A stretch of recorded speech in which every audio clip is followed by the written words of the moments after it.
This is the Ecommerce Braintrust, a podcast about building momentum online for established consumer brands. Join our hosts and their expert guests for high-level conversations about e-commerce strategies, trends, and innovations. Access our Braintrust and boost your brand's e-commerce potential.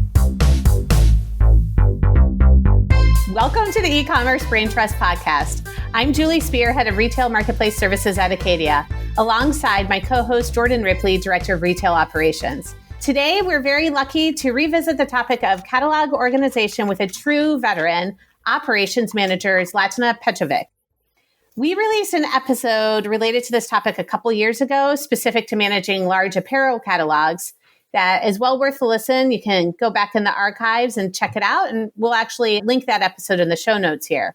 But today's episode, we wanted to revisit the idea of variations in catalog organization holistically to understand some recent developments on Amazon, current best practices, and where assortment strategy might be headed in the future.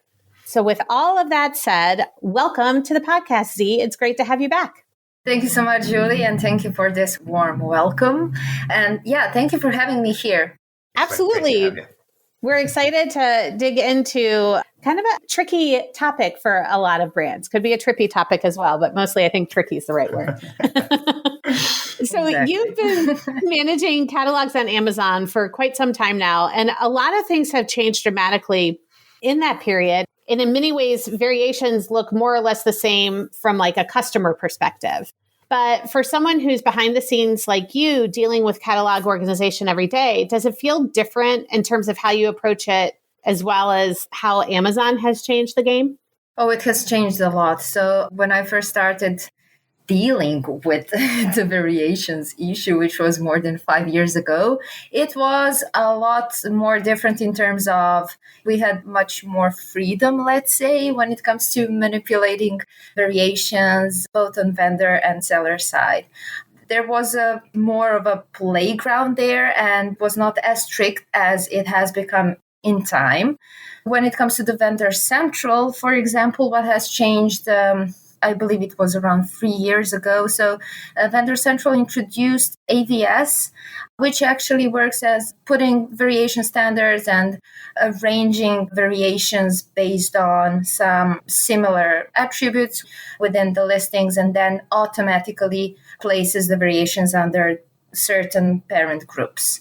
That was introduced around 3 years ago. And then what also happened is that in the meantime, Amazon started actually flagging a lot of variations and suspending them due to inappropriate variation teams, some attributes missing, or whatever they felt like might be violating the variation policy here. So we've noticed that started happening in 2023, but it was really a thing, let's say, this year. So I've seen this across many partners' accounts.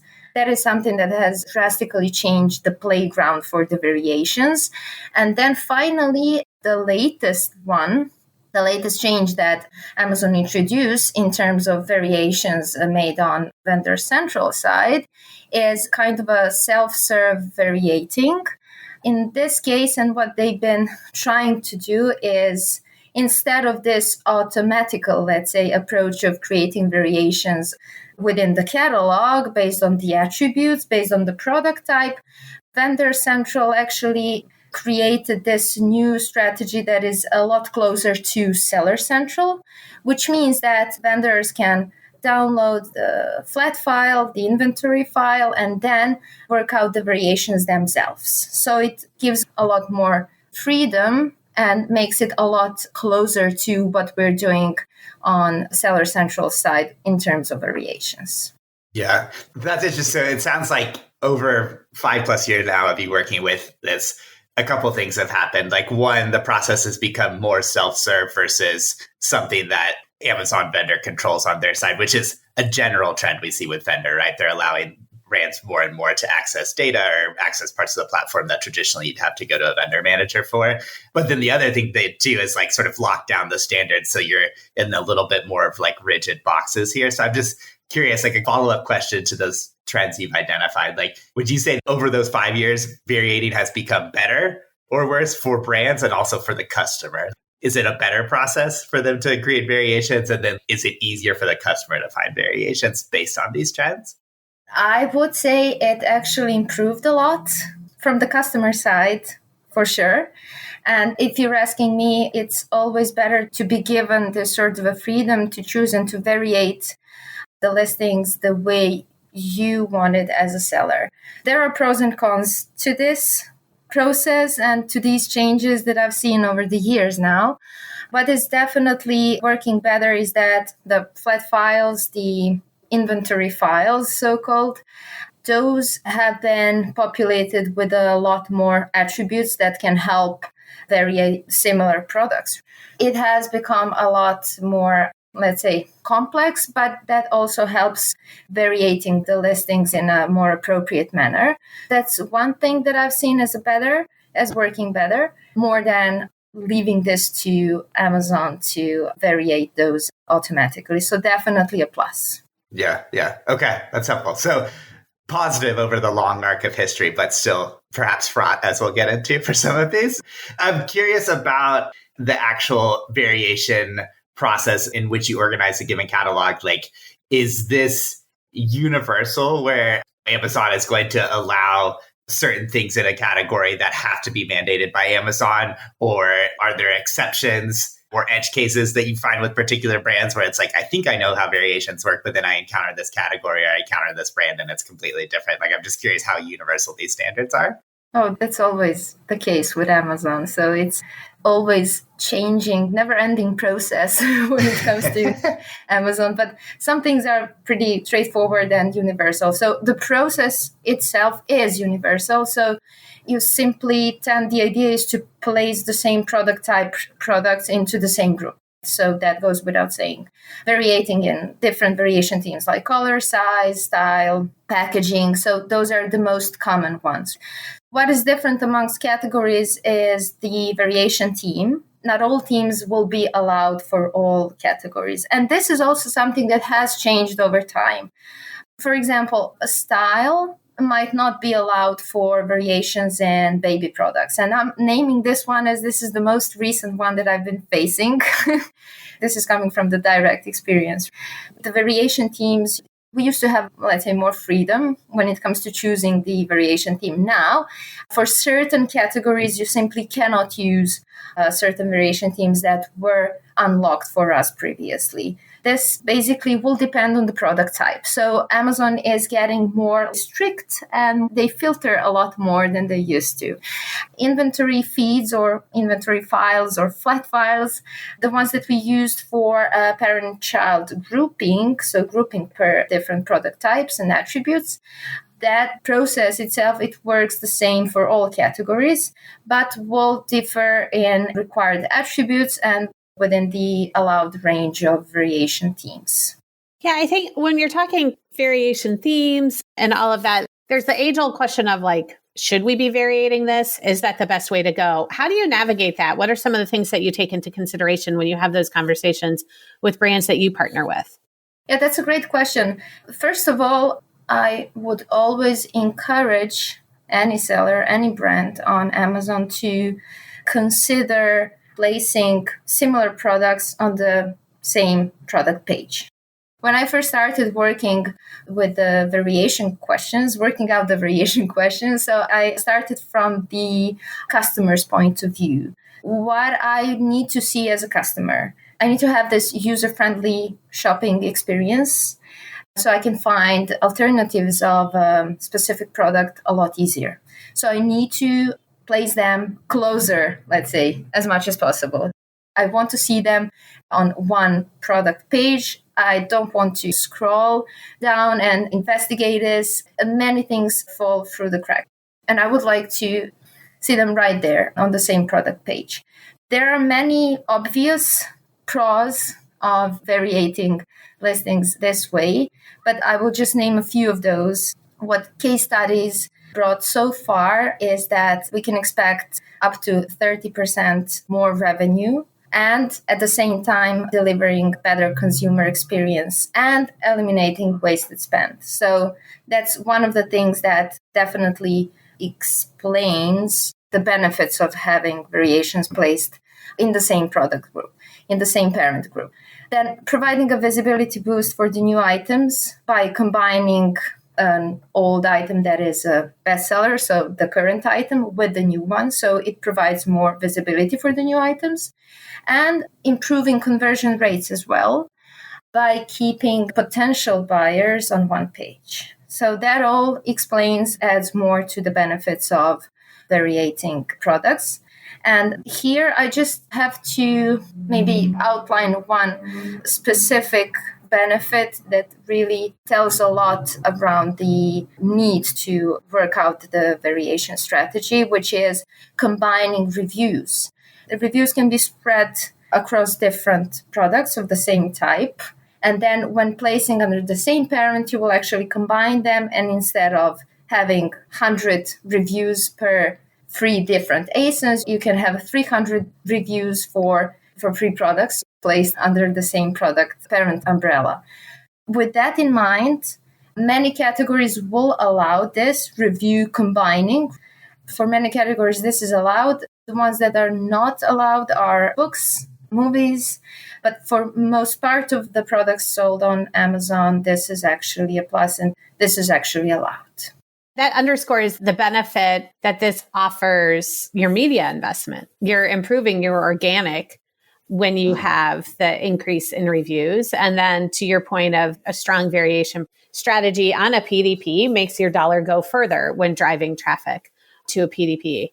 There's a couple ways that you're really increasing efficiency around the board on the positive side of an effective variation strategy.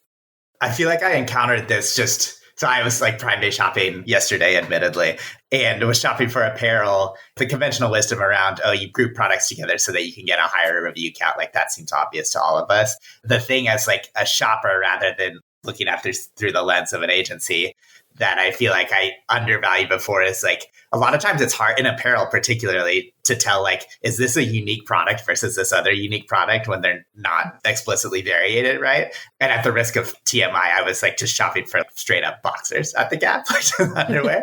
It was like the most boring purchase ever to do on Prime Day. And I was like, I can't even tell what the difference is between these. But the fact that on Amazon, a parent will have 1,000 reviews and this other different product will have 50 reviews, it's like a clear indication that, like, okay, this is one parent. It's the best-selling one. This is likely their hero product. Another one has 50 reviews. Like that clear distinction of review aggregation, I think that helps consumers find the right product much more easier. So it's helpful on both sides. And clearly why I think Amazon seems to be pointing in the direction of making variations hopefully easier for brands. I'm curious, are there instances in which the conventional wisdom does not apply, like where you will avoid variating something for, it seems like these are edge cases, but are there cases that come up where you do not variate generally? Oh, definitely, yes. And that brings me back to the initial question of the most recent policies applied by Amazon.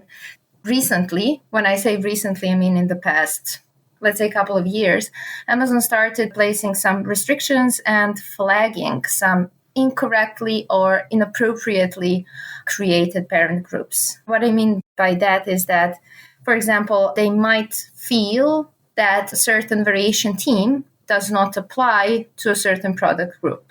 And then they will just flag that parent.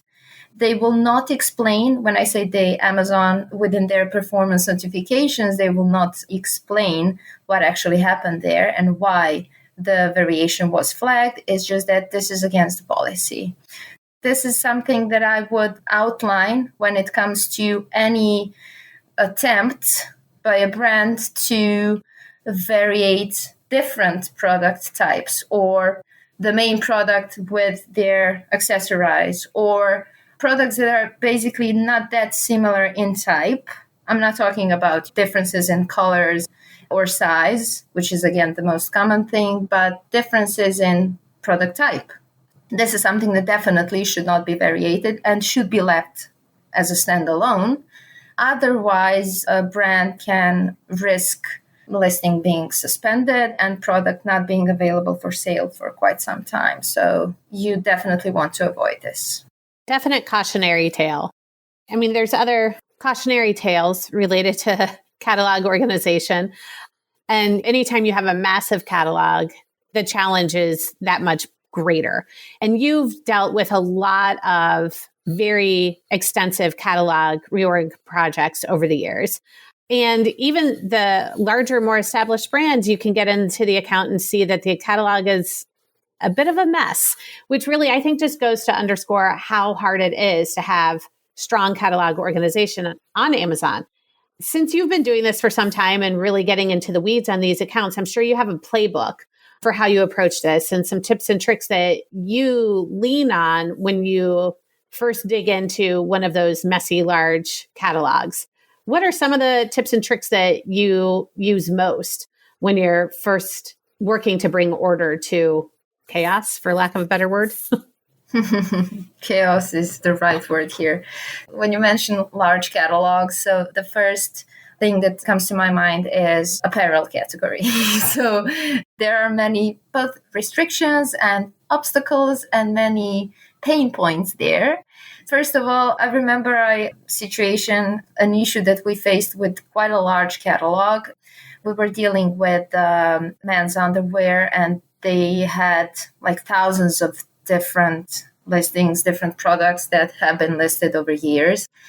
There was actually an issue with variating those under the same parent, because we hit a limit, actually, when it comes to the number of variations that can be placed under one parent. So I'm just naming this as a starting point for this kind of a topic, because when it comes to large catalogs, you have to count that up to 1,500 variations is the number that you can place under one parent. The first thing that I think about when reorganizing the catalog is, first of all, to name and to outline all the standalone listings, so the ones that have not been placed under any parent, and check if those can be placed under the current parents that have the most reviews. If that's something that we can go on, that we can go ahead with, then I would definitely start with that approach. And then simply making sure that there are certain product types. Let's see how many product types and how many different parent groups we can have based on the catalog. So you really need to dive deeper into the catalog and name all the product types that we can group together. And then based on that, once you make this kind of skeleton, variate the products that are similar in size or color or any variation theme that is actually allowed for that category. Let's vary them together. But then if there are any new items, if there are any slow movers, also make sure that those are combined with the ones that are actually better, that are bestsellers or that have more reviews, and then create a story around that. Yeah, part of the reason I love this topic in general, I mean, there's a lot of things going on here, depending on the category and the size of the client and what Amazon takes as their variation strategy or policy for the given year.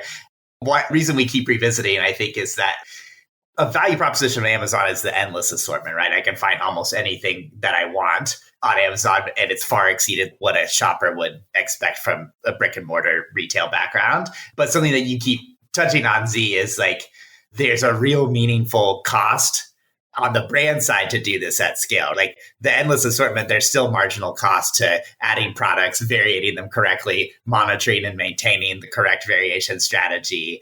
I'm just curious, with that in mind, the more between this idea of the endless assortment, but also the actual real cost to the brand of maintaining that assortment, if you were given a magic wand and you can predict the future on a couple of things that might make this better for brands, I'm curious, first, what you would change for brands to make this better, and also what you might change from a merchandising standpoint to make this better to the end customer. So you get to play Andy Jassy or whatever, whoever at Amazon is in charge of variation policy. What do you change to make this better for brands and customers?